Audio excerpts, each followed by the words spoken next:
Welcome to the Distance to Empty podcast, the podcast where we talk about 200 plus mile ultramarathons and multi-day events. I'm your host, Kevin Goldberg, and I'm here as always with everyone's favorite co-host, Peter Noyes. We have the pleasure of being sponsored by Janji. We'll get more into Janji later in the episode, and we also have the pleasure of first time we're talking about this. So how do you word this? We have subscriptions. You can sign up to be a Distance to Empty subscriber. We have a quarter tank subscription, a half tank subscription, and a full tank subscription. We released those subscriptions earlier this week in our gear breakdown episode, so all the details are over there. We are super excited about these, and we hope you'll consider supporting us. If you have any questions, reach out, let us know. Yeah, Peter, how's it going? Doing really well. I have a big race in like 4 or 5 weeks, and I couldn't help myself, and I'm already signing up for stuff in 2026. I think that's my big news. What'd you sign up for in 2026? I am in for the Bradshaw Brute, the new race at the Cocodona. That's crazy. Maybe I should sign up. Wait a minute. Are you signed up? I am signed up. Yeah, Peter and I we're doing the Bradshaw Brute, the new Cocodona distance. It seems like a pretty rugged 100 mile. Yeah, no, I'm super excited about it. I love that it starts at the same time as Cocodona, and there's a 36-hour cutoff, and that means there's still 89 hours of Cocodona to follow, even after doing our own race. And yeah, it's new trails to see in that first 100. So yeah, I'm stoked for it. Yeah, it should be fun. We'll have to maybe bring a folding table and go drive on the course and set up some 2-minute interview stations for runners out there. Yeah, we'll have to think about the... Yeah. Peter, you're getting excited about a race in May of 2026. You do know you have to run Badwater 135 in like you said, 5 or 6 weeks here, right? I do know that. I'm painfully aware because heat training is absolutely the worst. It's worse than running. Yeah. Well, thankfully it's 90 degrees where you are right now. Yeah. So, yeah, that's good. What about you? Well, other than also signing up for the Brute, which I probably wouldn't have brought it up because it's a full year away. But yeah, I got just getting back into training. Wyoming range is in, I think mine's 8 or 9 weeks away. So I got a little time. Yeah, just working into the unofficial summer here, post Memorial Day, and enjoying running again. Nice. Is that race hard? I think it's pretty hard. It's at a 48-hour cutoff. I haven't looked at it too much. I think it's got some climbing and some game trail style trails. Yeah. It's at least 3 oofs. All right. What do we got today? We've got a really cool guest on today. This episode's it's like no other episode we've ever done. It's very unique. Really, really enjoyed this chat here. So if anyone was following the build up to this year's Cocodona 250, you may have heard of the deaf runner who was going for it for the second year at Cocodona. Her name is Alynn Davis. Super inspiring runner, and we reached out to her and just to see what the logistics of having her on the podcast would look like, and she was like, yes, I'm in. We can have my friend and translator Sarah join us, and we can make this work for sure. And it worked really well. It was awesome, and I think we're really, really glad we asked because it was such a great episode. And we have a lot of differences, like her being deaf, that's a whole different subset of challenges going through a race like this, but she's still, traveling 200 plus miles. So there's also a ton of similarities as to what she's experiencing out there compared to what you, me, and any of our listeners are experiencing. So it was really cool to chat about all that. So yeah, let's get into it with Alynn Davis. All right. We are here with Alynn Davis. Welcome to Distance Empty. We're also joined by Sarah, who will be doing the translating here for Alynn. Alynn, welcome to Distance Empty, and thanks for being here. Woo-hoo! Thanks so much for having me. So, Alynn, I want to give you an opportunity to sort of introduce yourself to us and to your audience. I know you are you have a role. You work at Aravaipa, and this was your second time starting the Cocodona 250. So I actually don't know what you do at Aravaipa. So could you sort of just give us a elevator pitch of who is Alynn Davis? Well, I live in Flagstaff, Arizona, and I've been here for a long time, long time.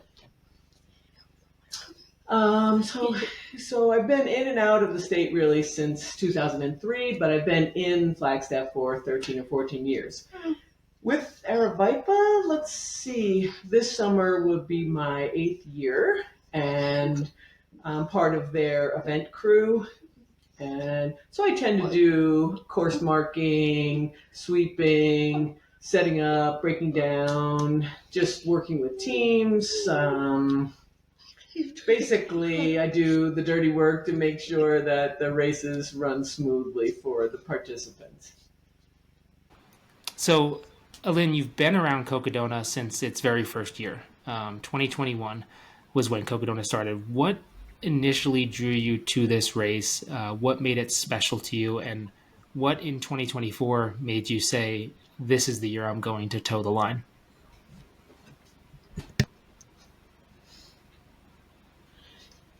Well, let's see, since the first year, I was so intrigued. Just the whole course, going through all the different parts of Arizona.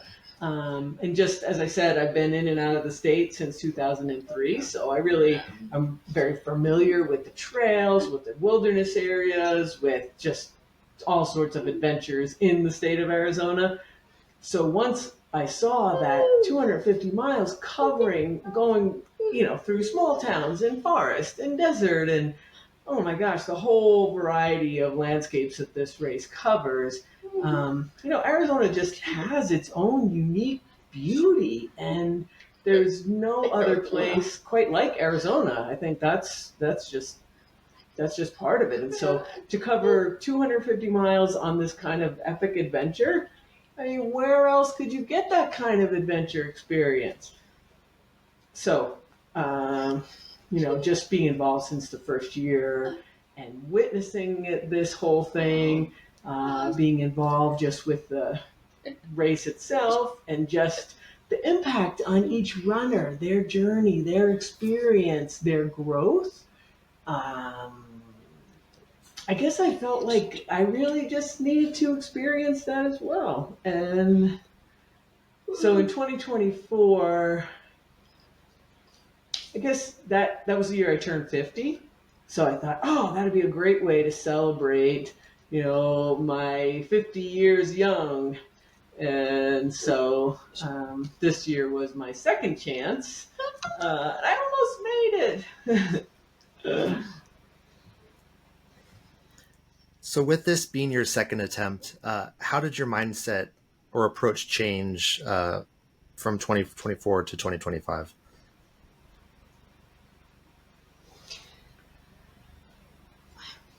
Well, 2024, I would say I was so anxious. I was just a ball of nerves. I had no idea what to expect. I had never done even a 100-mile before. So everything was completely new to me. How was I going to work it out with the pacers? How was I going to work it out with the crew? How am I even going to do this thing? Just the whole thing was completely a new journey for me. So I was very, very anxious about the whole thing. So I had started training, I guess, in November of 23. And so I had begun the training, and I guess, I also had a small crew and pacers, and none of them had any experience with this kind of a thing. So we were all coming at this as just newbies. So there were lots of eye-opening experiences for all of us as a team. So this year, I didn't start training until January. I felt much more relaxed. I knew what to expect. I knew, I just was able to plan this one better. I had a bigger team. Half of them had little to no experience, and half of them had tons of experience. So I think that was just a really big difference between the first and the second attempt. Well, I mean, congratulations for making it to mile 230. That is no small feat. It is still a, 200 plus mile race that you ran. And Peter knows your pain. He also did not finish around the 230 mark. So it is so far to fall just short of that finish line, but no short of, no, it's such an amazing accomplishment. Um, Before we dive into this next set of questions here, I just want to give a shout out and a thank you to my good friend Jeff Chin and his wife Jenna. Jenna is a deaf athlete who followed your story at Cocodona and was very inspired by you, Alynn. And it was actually his recommendation to have you on the podcast. And when he made that recommendation, I was like, that would be amazing. Like, so of course we should. So that was what prompted me to reach out. So thank you, Jenna and Jeff, for making this happen. So Yeah, I'll say thanks to them as well. yeah. Alynn, you've spoken, beautifully about the challenges of being deaf and training for and racing Cocodona. Aravipa did a wonderful job of surfacing that and telling that story. I'd love to dive into some of the challenges that you experienced out there that maybe are unique to being deaf. I and maybe this isn't the way to liken it, but I coach an athlete who has type 1 diabetes, and going through his race and just seeing how he has to monitor his insulin and take injections throughout the race. It's just something that so many people don't consider, this intricate extra layer of admin work. So I know that's not the same, but I would love to hear about like some specific examples of how Cocodona was for you and your experience as a deaf runner. Well, I guess one thing I would say is during the race, I did make a last minute request to the race director, and I asked my crew to reach out to the race director and to see about pacers with me during those two sections where runners weren't allowed to have pacers. And so I did get that accommodation, and that really relieved a lot of stress. As a deaf individual at nighttime, I mean, the first night was a challenge, but I did it on my own and I was fresh. The second, third, and fourth nights were really challenging. My night vision is very, very, it just sucks. I'm telling you, I'm serious. It just sucks. And my balance, so I guess, let's see, was it the second night? I think it was the second night into the third night. Like I basically had no balance. I mean, I actually had to hang on to my pacer literally to guide me because I just didn't have any balance at night. I needed them to be very close. And also if a runner came by behind me, I mean, I couldn't communicate. The pacer could communicate for me to tell the other person what was going on, but my pacer was also really my ears and my eyes, really. So I guess that was a real challenge for me. My balance and my lack of vision at night. Daytime was not too bad at all. I guess, yeah, daytime.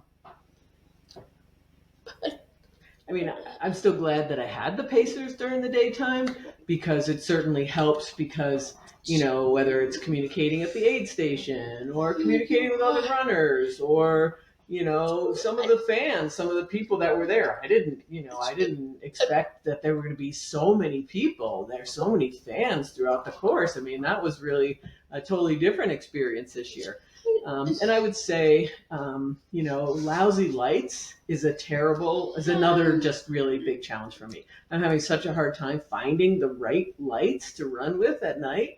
I just have tried so many different brands and none of them seem to do the trick. And I get this great high quality light that has a lousy battery life, or less, quality light that has a longer battery life, but it doesn't give me enough light to see. So I'd say that's a big challenge for me. It's just good lights. So you talked about the race director being able to make some accommodations for you in regards to the pacing rules, which is awesome. But what are some things that you wish that race organizers or volunteers or even the fellow competitors out there, what do you wish that they understood about the deaf experience when doing a race like this?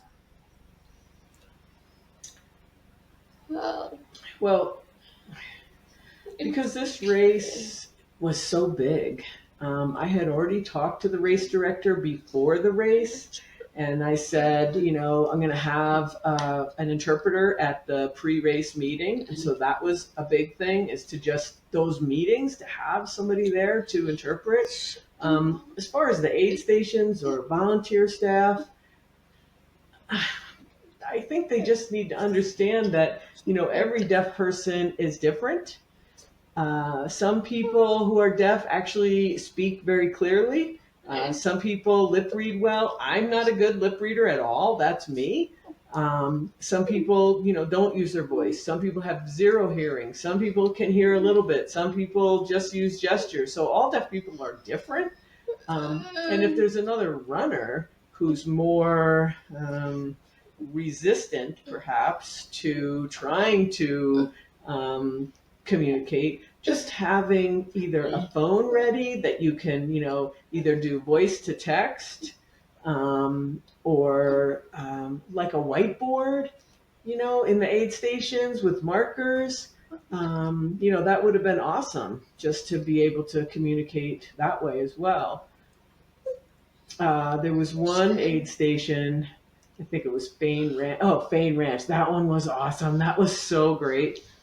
They actually had paper, in plastic, and it had all of the different questions. Are you hungry? Are you thirsty?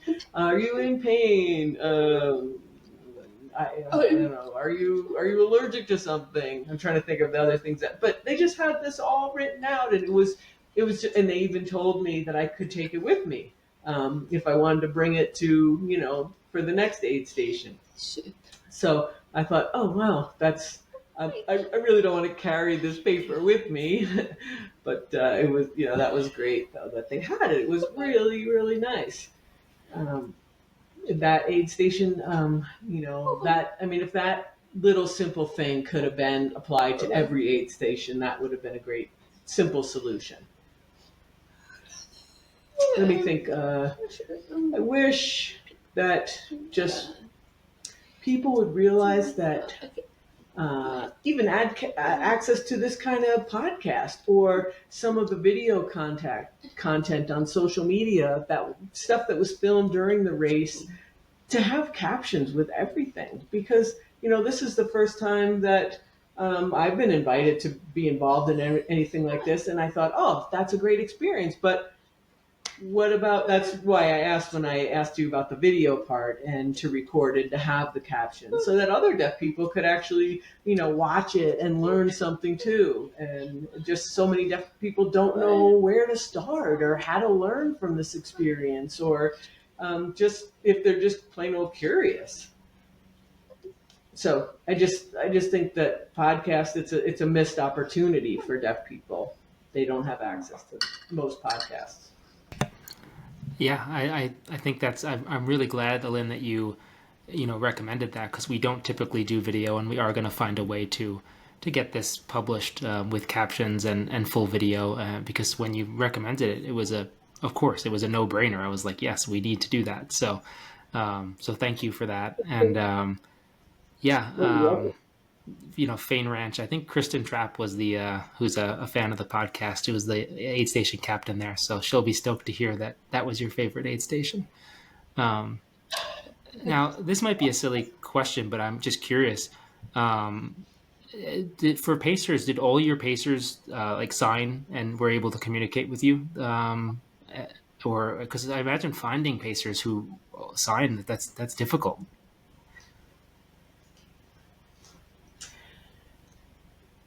Yeah, so last year I did have one pacer who was deaf, and that was the first time, his first time pacing me, and he did an awesome job. But unfortunately, he wasn't available this year. I was so bummed out about that. So this year, well, let's see. Let me try to think. So John knew ASL. That was one of the pacers. Des, Sally, Dawn, Margaret. Let me see. I had 5 or 6 pacers who didn't sign at all. So we tried to take the time to. I made some short video clips, some basic signs, some specific words that they could, that might be frequently used, like, food, hungry, sleep, faster, slower, do you need to poop? Do you have to go to the bathroom? Do you have to pee? Nap, just some basic vocabulary. Hurt, hallucinating. One person was really wanting to know the sign for hallucinating, so I thought that was great. That was funny. But so yeah, so I did try to do a bunch of video clips so I could give them that information ahead of time. And then there was another app that I shared with them that they could try to learn some sign on their own. And certainly that's not going to make them fluent, but at least if we could have basic communication, that would be helpful.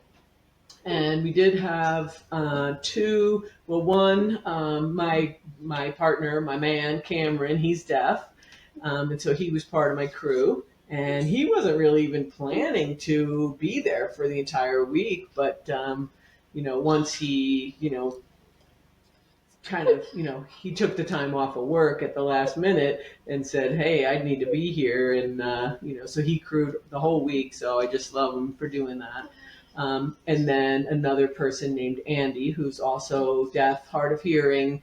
He was there as well as part of the crew. So the two of them really helped me to just try to facilitate some communication. And then, as I said, John, one of the pacers, he was part of the crew. So he was helpful. And then once we got to Fort Tuthill, Sarah happened to be there. And it was just, I was just so happy just to have, an interpreter, somebody there at the actual, medic tent that she could help there.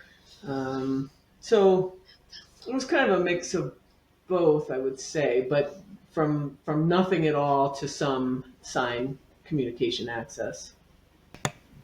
Man, that's really, yeah, that's fascinating. I imagine that's a challenge to find a team that can communicate efficiently, but as long as they're aware and willing to put in the best effort, then it's still like you have someone who's there to support you, whether communication is perfect or not. So that's really awesome. Yeah, and I would, I was amazed really that people would go out of their way to try to help, and I just really appreciated that, and that was extra special. So we could probably go on, and I'm sure we'll dive back into at some point the differences and the challenges of running a race like this as a deaf person. But there's also a tremendous amount of similarities that you shared with all your fellow runners out there. I mean, you still traveled 230 miles on foot, and in a lot of ways, your journey and adventure were, probably very, very similar to anyone else experiencing that. So I'd love for you to take us into your race a little bit, Alynn, and just like what were some of the most beautiful or powerful moments for you throughout the course? Oh my gosh, there were so many powerful moments. Oh my gosh. I don't know if I could name the one, but certainly the first day. I mean, I was so pumped and so inspired. There was a runner named Ant, and he was in front of me, and we were going up that waterfall chute. Just kind of at the beginning. I don't know if it was mile 4 or 5, wherever that was. And so he was in front of me, and then he said something, and I, just kind of indicated that I was deaf, and he was like, "Oh," and he was so excited. And then he, said my name, and he finger spelled his name, and Oh, I thought, oh, that was so cool. That was just, uh, it was just, that doesn't happen that often where, a person, will actually stop and during a race and try to, sign and tell me what their name is. So that was really super cool and just kind of gave me so a little more oomph in the race to get started. So that was a super powerful moment on that first day. So I say thank you to him. And then I don't know, there were so many powerful moments, especially Deer Pass. Oh my gosh! Oh, Deer Pass was just a whirlwind. I mean, I don't know if I need to explain or if we have time for that, but yeah. Well, something else about this race that I think everyone experiences are definitely high points, like you were talking about, as well as low points. I don't think you can get through a 200 plus mile race without challenges, whether they're physical or mental. So, what were some of the toughest points for you in this race, and how did you find the strength to push through those challenges?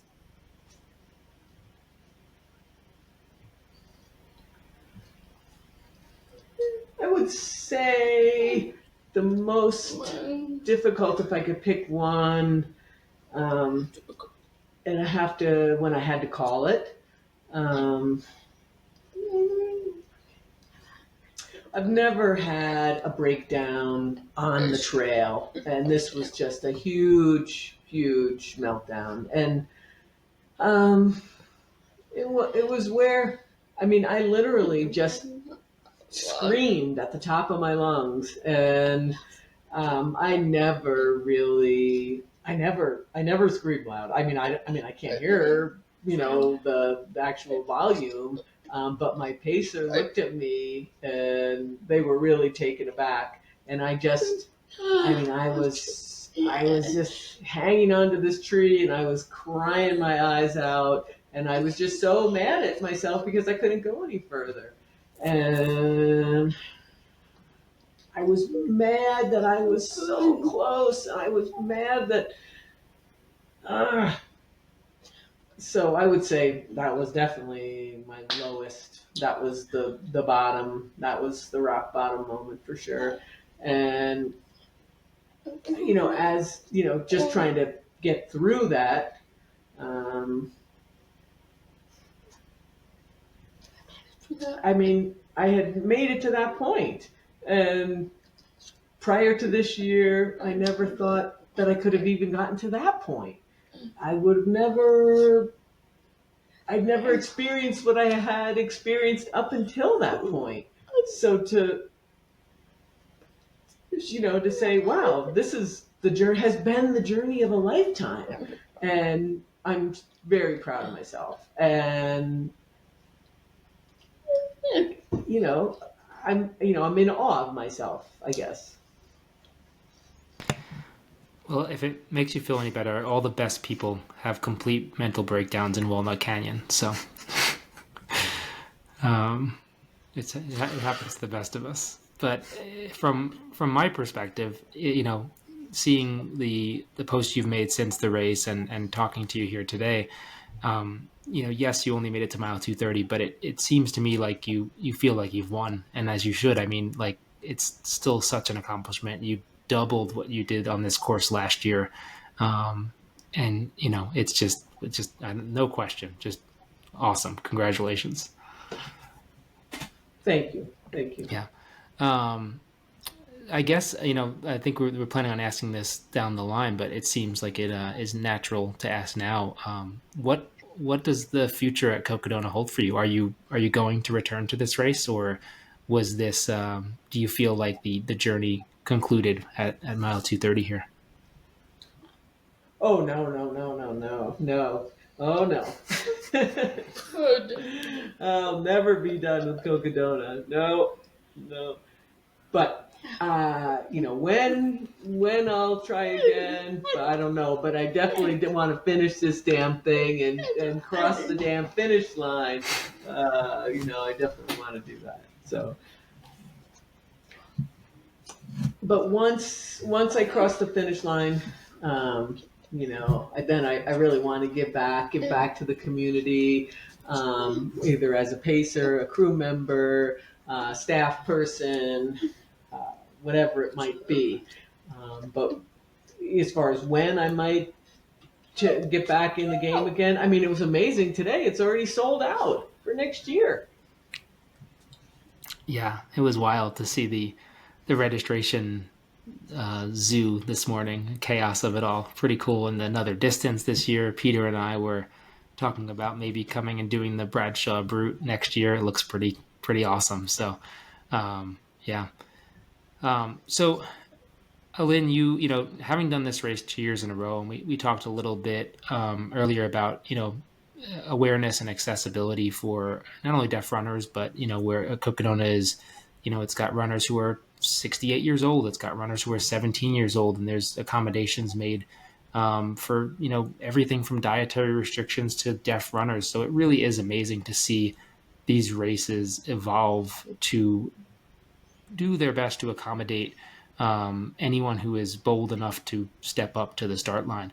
And you're part of that. You're helping open the door for deaf runners and athletes. I mean, just having the people who I mentioned before reach out to make this episode happen. It's very cool. How important is that visibility?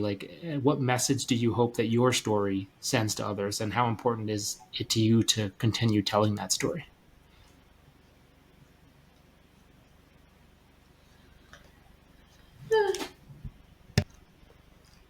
Well, it's a big thing. It's a huge challenge. And I would say anybody who can experience it, not everybody is a runner. Everybody should be a runner. But the real, there's definitely a number of deaf people who would like to try it, but they don't know where to start. They're afraid or just unsure, and just being the one deaf person with all those people that can hear, not having that, and how will they fit in? And I guess I just want to tell people that it's not about this person is different than me, or I'm different than them, or separating us by our differences. I would say we're all in this together. Everybody's different, and I think that's the great thing about the community, that everybody is really accepting, and many people really they were curious about me being deaf, and wanting to ask me some questions. There are some people that have already reached out to me on Instagram and said, "Oh, I really want to learn sign because I'd love to be part of your crew next time." And so it's I think that Cocodona is it's not limited to any specific kind of person. I would think that anybody, if you want to do it, then do it. And as far as the accessibility part, we can make it happen. It just takes some effort. So I think that's that's the difference between a person who can hear and a person who's deaf. So with working at Aravaipa, and it seems like you're really deeply involved in the trail running scene. I guess do you feel like you're responsible in a way for some of these changes that have been happening at the races to make it more inclusive? For all the myriad of things Kevin was mentioning. I guess that's one, and two is what are you hoping to see in terms of even more change to continue to make these races more accessible and raise awareness for it? Well, the first part, so when I started working for Aravaipa, a couple things happened. Just, the videos on YouTube, at that time, there were no captions. And I just said, come on, guys, you've got a deaf employee. So, that means you've got a deaf audience. I'm not the only one. We need to caption this stuff.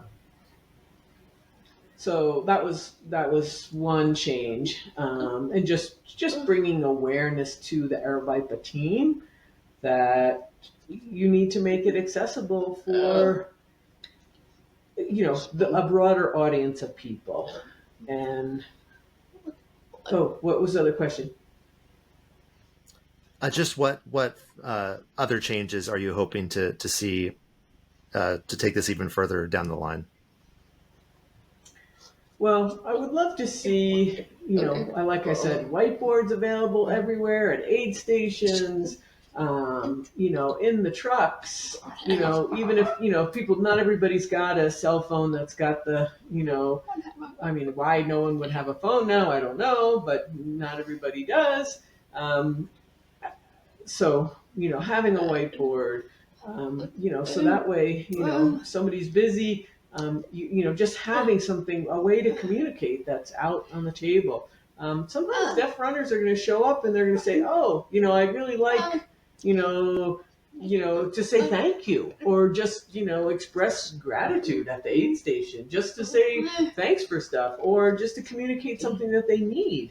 And so having that whiteboard would be really nice. Oh, and another thing,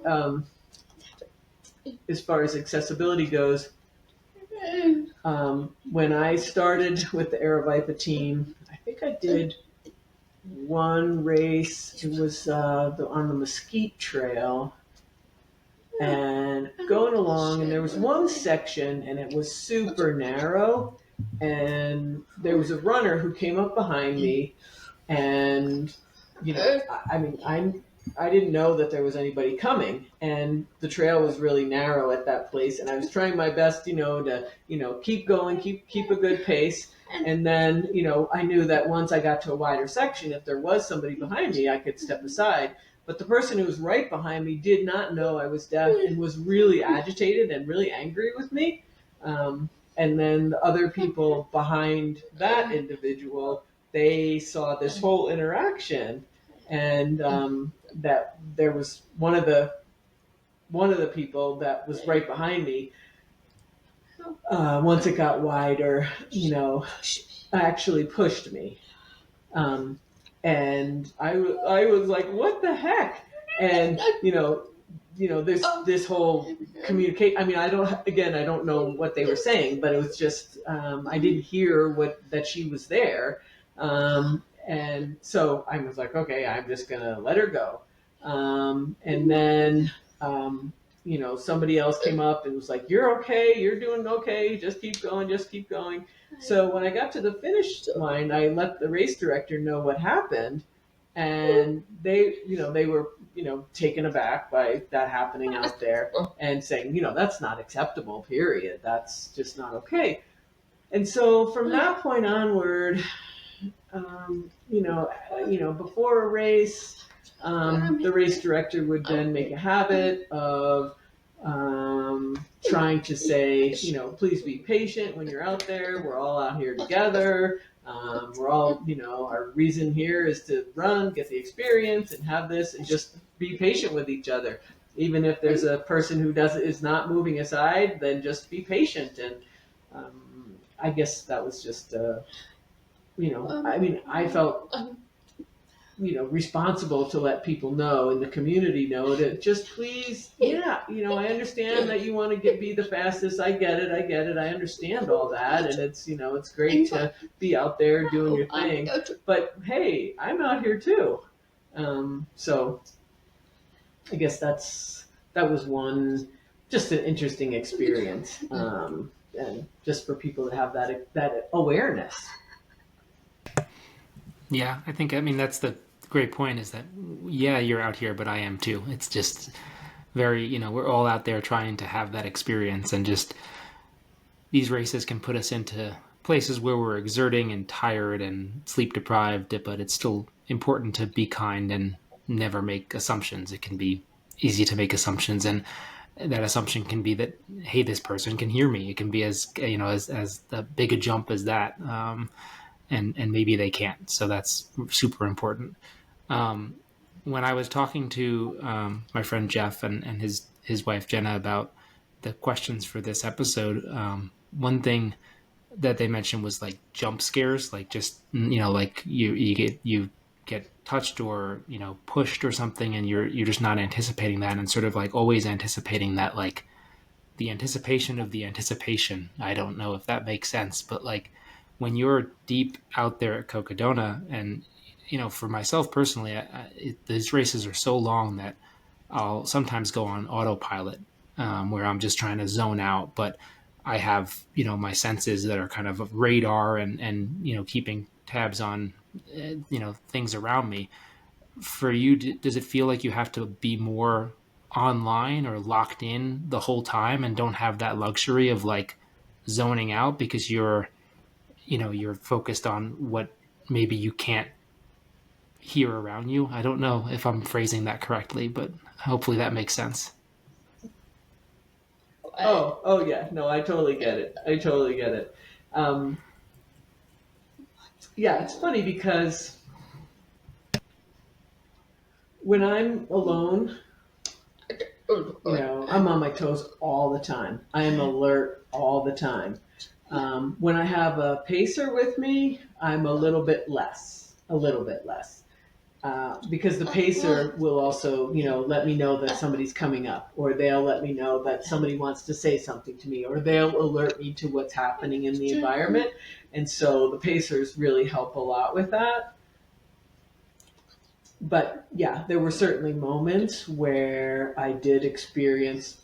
Another experience was I was running. This was a training run, and I was with my two dogs, and so that's yet another reason why, when I run by myself, I've got my dogs with me, and they're my ears and my eyes, because they're just catching everything in the environment. So I'm running, and a mountain biker came up behind me, and it was the same, it was just a single track. And so my dogs moved off the trail and looked up at me and then looked behind me, so then I knew that something was behind me, but I didn't know exactly what it was, because then the dog went ahead, and then the mountain biker just went by, and he was really mad, and he's pointing to his ear, assuming that I had Bluetooth or something, that I was listening to something in my ears, and he's just pointing to his ears, and I yelled back at him, and I just said, "I'm deaf," and so he went around the corner,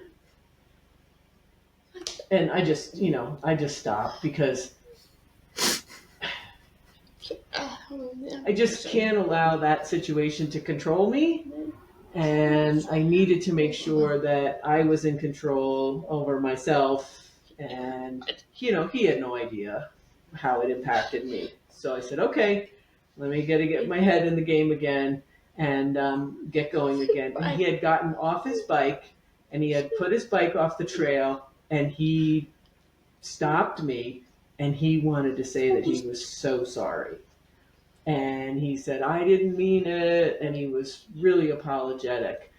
And I guess I'm always alert to answer your question. I have to be prepared, and almost always have my dogs with me when I'm out there running. And I guess, if I'm out on the trail and I am alone, I always have my Garmin iReach with me. So, Cameron, my partner, he can track me. He can check on me, and he can communicate with me if I don't have cell coverage. So yeah, I just to be prepared, and it's just it's just become normal for me. That's just the way it is. Yeah, that makes sense. I didn't think about that, but yeah, I could see how having dogs out there would really be huge, right? They can know if something's approaching and alert you.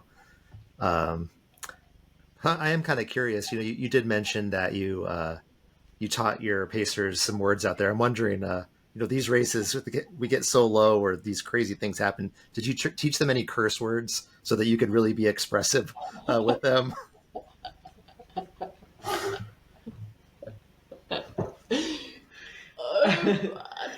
No, but they understood it when I was using them.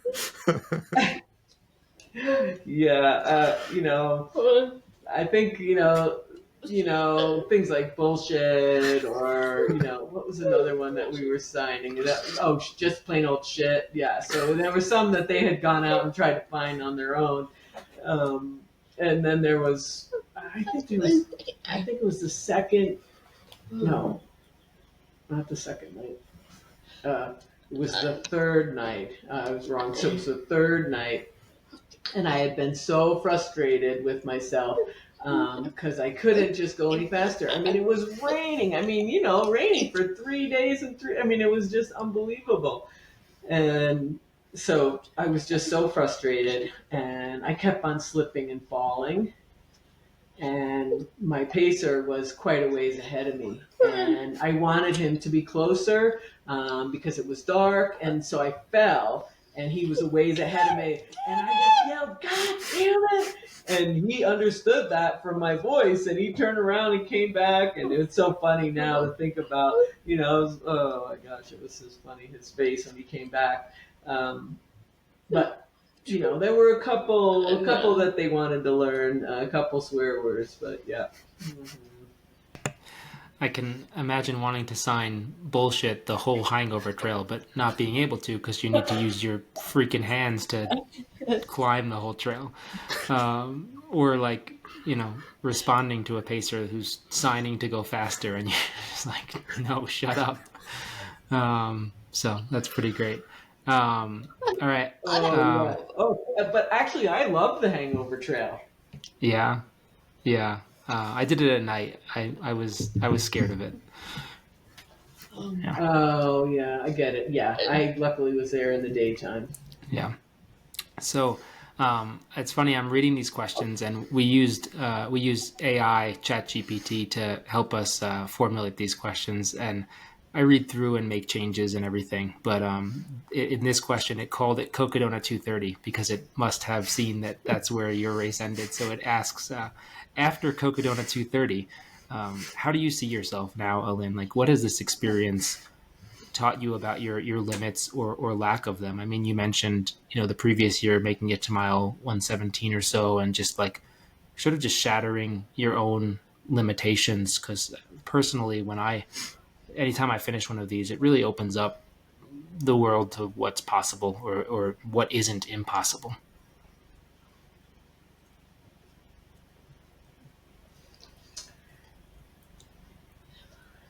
Well, I guess as a deaf runner, we already talked about some of those extra challenges. So to get to 230, I thought, those challenges didn't stop me from getting this far.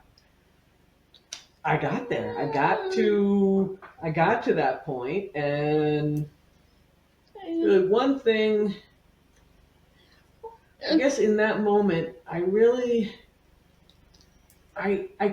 looked at myself from a completely different perspective and thought, wow, okay, I have more confidence. I have, I'm not sure what the right word, I don't know, it's not really knowledge, it's not, it's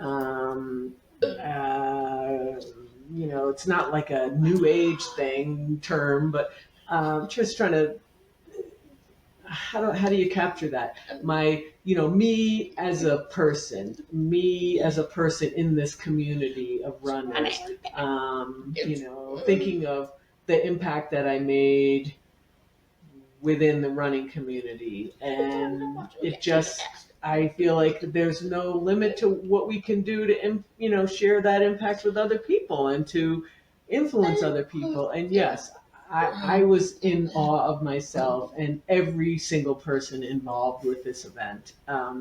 It just, I just keep coming back to that word, awe. That's become my favorite word since, being part of this. When I couldn't really walk, when I was putting my feet up in the air, I'm like, damn, this is crazy. All right, Alynn, before we get to our final quick 5 questions, which is how we end all of our podcasts here at Distance Empty, I was wondering if you could do us the honor of signing Distance to Empty podcast for us, and then maybe following it up with Distance to Empty podcast is the best podcast in the world.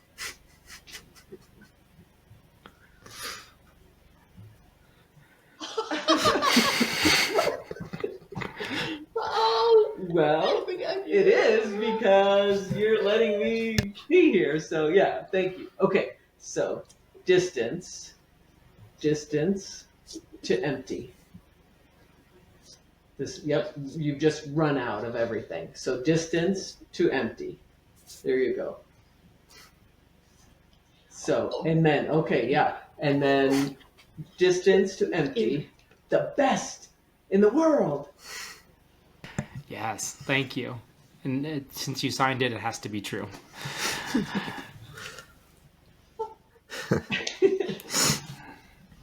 All right. So to wrap these up, we have our quick 5 questions that we ask everyone, and I'll kick us off with the first one. So, what has been your highest high during Cocodona? Hangover. All right. With my pacer, Sally, from LA. I'm sorry, California. She's from California. Yeah. Flip side of that question, Alynn, what was your lowest low during Cocodona? Could be this year or the previous year.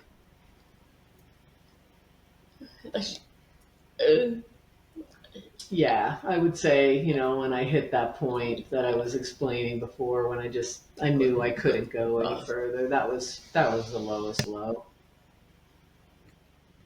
All right. And then what is your favorite food that you had out there at Cocodona? Well, last year, I didn't have it this year, but last year, roasted sweet potatoes, was so good. And now I'm thinking, why the heck didn't I have that this year? Well, now you know what to make sure you have ready for next time. Okay, the next question is favorite piece of gear, but what we mean here is if everything was generic, so you're shopping at Walmart for all your gear, but you get to select one thing that you get to pick out from anywhere, what's the most important piece for you?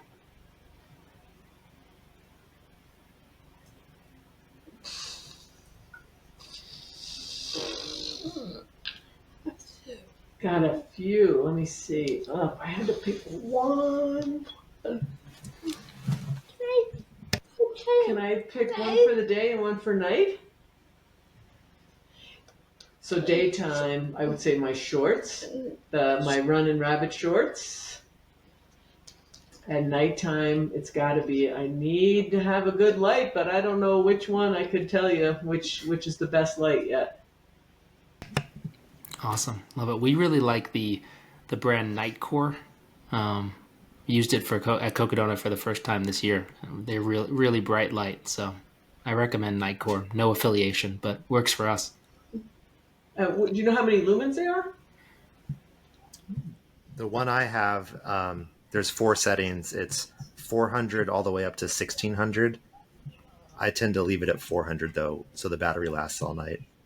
I think if you run it at like 1,000, it'll last 5 hours. We can send you the link.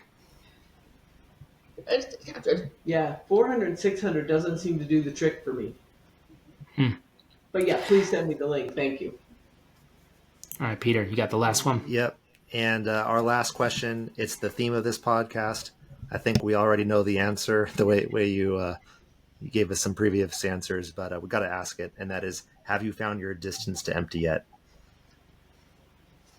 No, never, probably never will. Love it. Well, Alynn, thank you so much for joining us for an episode here. I had a great time, learned a lot, and we really appreciate it. Congrats again on Cocodona this year, and we'll see you out there in some capacity next year, whether it's just hanging out or running, who knows, but thank you. Oh, it's been great. It's an awesome experience. Thanks for having me. It was a real honor. And I had fun too. Well, that was a great chat with Alynn.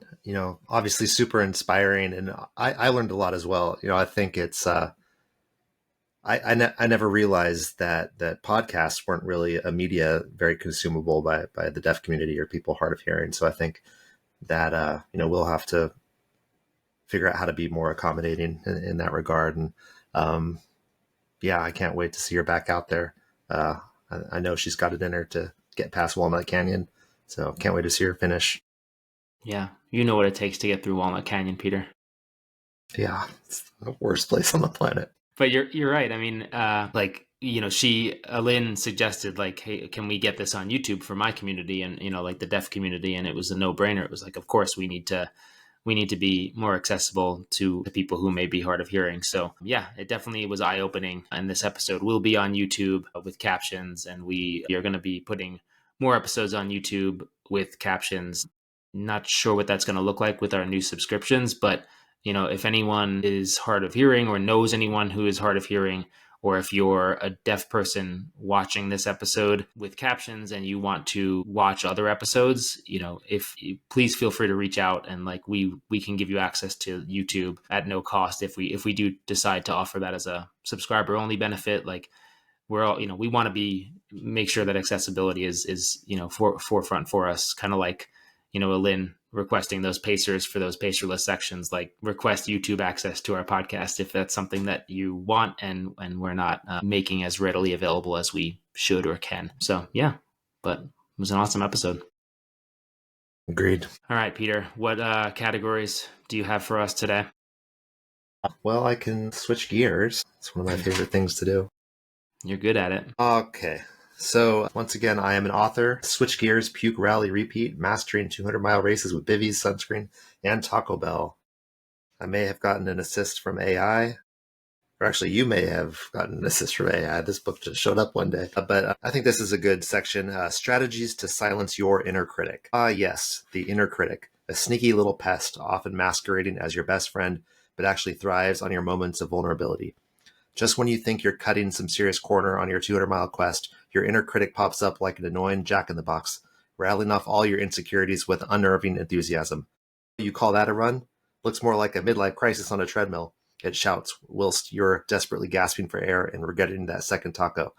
It's pivotal to have some strategies handy to silence this critic and convert that negativity into something infinitely more palatable, like taco wisdom, or at the very least, burrito logic. There you go. So wise, as always. Yeah, gotta silence that inner critic. Yeah, mine can be pretty loud sometimes. All right, now let's move on to our favorite category, Let's Get Deep. Let's Get Deep is a card game for couples that Peter and I play on the podcast for your enjoyment. There are 3 categories: Icebreaker, Deep, and Deeper. Peter, I'll kick you off with an icebreaker. What genre movie do you enjoy the most? It's funny, I have a movie question for you, but I think I have a soft spot for disaster movies. I love anything where like earthquake. Like one of my favorite movies is The Core. Like the planet stops spinning. I don't know. They're kind of B movies, but I love disaster movies. Sharknado. Oh, I love Sharknado. Yeah. Okay, your movie question. What movie is so bad that it's actually entertaining to watch? Man, I mean, I'm such a Rotten Tomato snob that I mostly watch quote unquote good movies that are well received either by critics or audience. I'm trying to think of bad movies that I really like though. I mean, there's some comedies that are, comedies get a bad rap when it comes to being reviewed. I feel like it takes a lot for comedies to get good reviews on Rotten Tomatoes. Like I think Step Brothers is a fantastic movie, even though it's not well reviewed. Really? That I like it, or that it's not well No, reviewed? really, that it's not well reviewed. That's got to be one of the top movies of all time. I think it's rotten on Rotten Tomatoes. I'll have to double check, but I'm pretty sure it is. Yeah. So I'll go with that. All right. Deep for you. This is going to be hard because there's so many to choose from. What is our most fun memory together? I don't know. I really enjoyed puking with you, shark diving. That was pretty fun. It's the only time we've puked together. Yeah. We need to puke together more. We need to go on more ocean adventures. You're deeper. Or deep. What are you tired of hearing about all the time? What am I tired of hearing about all the time? There's a joke in our friend group here somewhere that I can pull out, but I don't want to insult anyone. Man, maybe I won't go that route. Man, you don't often stump me on these, Peter, but I can't think of anything good. Yeah, maybe I'm not tired of hearing anything. I'm okay with hearing things. And that is not a pun for this episode. Yeah, I got nothing for you. I'm going to use my one pass a year. Pass. Right, deeper for you. What is a time that you showed resilience in the face of adversity? I got past Walnut Canyon. Face of adversity. I don't know, maybe Arizona Monster. My knee was really swollen. And yeah, I overcame that somehow. Brave. Brave. All right. And then you're deeper. What annoyance do you put up with because it isn't worth the trouble to fix? So many things. There's so many things that you can automate these days that I just don't. I feel like setting up the subscriptions, the Patreon for this podcast in the past few weeks has shown me that like I do so many of these little manual tasks in like Google Docs and Google Sheets that could all be taken away and my life could be made so much easier. So I'm a copy and paste addict, and I just have things like in templates, and I don't automate things when I should. Growth objective 2026. Yeah. Great segue into our new subscriptions that we mentioned at the top of the episode. If you're listening to this episode and have not listened to our last episode, the gear breakdown episode, that was the episode where we announced some brand new Distance to Empty subscriptions where you can get even more involved with Distance to Empty. We're really stoked on them. We worked really hard on them, and we hope that you'll check them out. The Patreon link is in the show notes, or if you want all the details, check out that gear episode, which I think is an awesome episode, breaking down gear for 200 milers. So yeah, would appreciate if you check that out. And then Peter, do you want to tell listeners what John G is? We've never mentioned that before.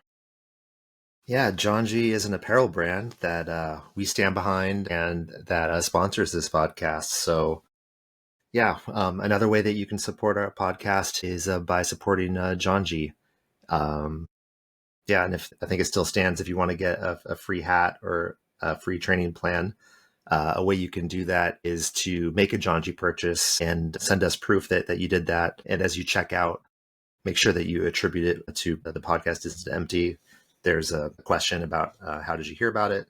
Podcast Distance to Empty, and then that helps support us. So yeah, just send it our way, and we can get you that free item. And John G makes tons of great gear that helps you go farther. They do good things on this planet by trying to eradicate water issues with a portion of their sales. So yeah, support John G. Yeah.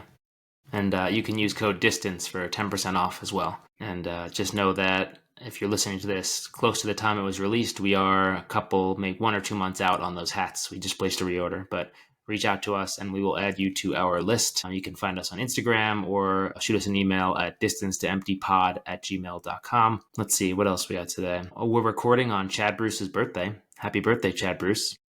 Yeah, happy birthday.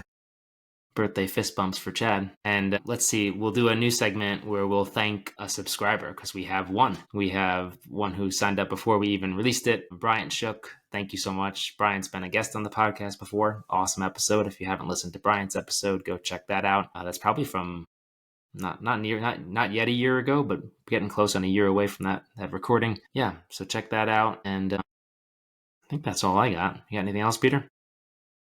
Just that we owe you all a Tahoe episode. We'll record that soon.